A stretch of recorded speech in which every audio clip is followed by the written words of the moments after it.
اگر اپنے مومن بھائی سے اور اگر اپنے کسی دوست سے اگر آپ کو کوئی اختلاف ہو گیا ہے، کوئی لڑائی ہو گئی ہے، کوئی جھگڑا، کوئی بحث و تکرار ہو گئی، کوئی ناراضگی ہو گئی ہے، تو 3 دن کے اندر اندر صلح کر لیں۔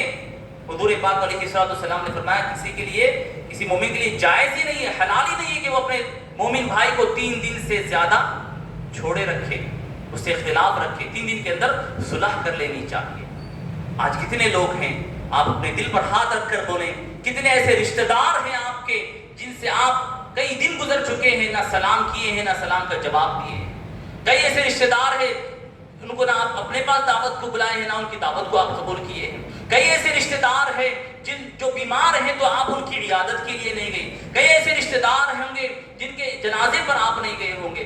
کئی ایسے رشتہ دار ہیں جن کے حقوق کو آپ نے پامال کیا ہوگا۔ ان حقوق کے بارے میں قیامت کے دن سوال ہوگا۔ یہ تو رشتہ دار ہے۔ حضور نبی اکرم صلی اللہ علیہ وآلہ وسلم نے فرمایا، مومن کے مومنوں پر، ایک مومن کے دوسرے مومن پر حقوق ہیں۔ کسی میں 5 اور کسی حدیث میں 6 حقوق بیان کیے گئے ہیں۔ ایک عام مومن پر حقوق ہیں، تو عام مومن پر جب حقوق ہے تو رشتہ داروں پر کتنے حقوق ہوں گے؟ حضور پاک علیہ السلام نے فرمایا، ایک مومن کے جو دوسرے مومن پر حقوق ہے وہ کیا ہے؟ جب کوئی مومن سلام کرے تو سلام کا جواب دے، یہ حق ہے۔ اگر کوئی مومن سلام کرے، آپ کسی ناراضگی کی وجہ سے سلام کا جواب نہیں دیں گے، قیامت کے دن آپ کو اس کا سوال ہوگا، آپ نے مومن کا حق ادا نہیں کیا۔ کوئی سلام کرے تو سلام کا جواب دیں، اور اگر مومن کوئی بیمار ہو جائے تو اس کی عیادت کے لیے جائے۔ آپ کا دوست، آپ کا رشتہ دار، آپ کا پڑوسی، اگر کوئی پڑوسی بھی ہو، وہ بیمار ہے، آپ کو پتا چلا، اس کی مزاج پرسی کے لیے، اس کی عیادت کے لیے جانا، یہ آپ پر حق ہے اس کا۔ اگر نہیں جائیں گے، اس کی صحت کے بارے میں نہیں پوچھیں گے، اس کی مزاج پرسی آپ نہیں کریں گے، قیامت کے دن آپ پر یہ سوال ہوگا، اس کے حق کا سوال ہوگا۔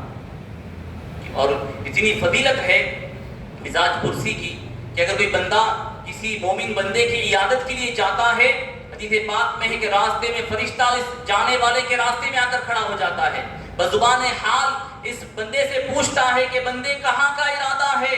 تو بندہ کہتا ہے کہ میں فلاں اللہ کے بندے سے ملاقات کے لیے جا رہا ہوں۔ تو فرشتہ پوچھتا ہے، کیا اس کا تجھ پر کوئی حق ہے؟ کیا کوئی احسان ہے جو تو اتارنے کے لیے جا رہا ہے، احسان چکانے کے لیے جا رہا ہے؟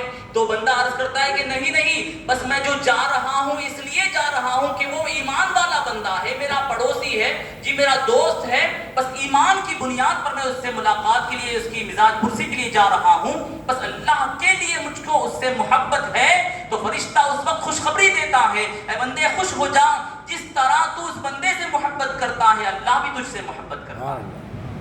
تو کسی مومن بھائی کے مزاج پرسی کے لیے جانا گویا کہ اللہ کی محبت کے حاصل ہونے کی نشانی اور علامت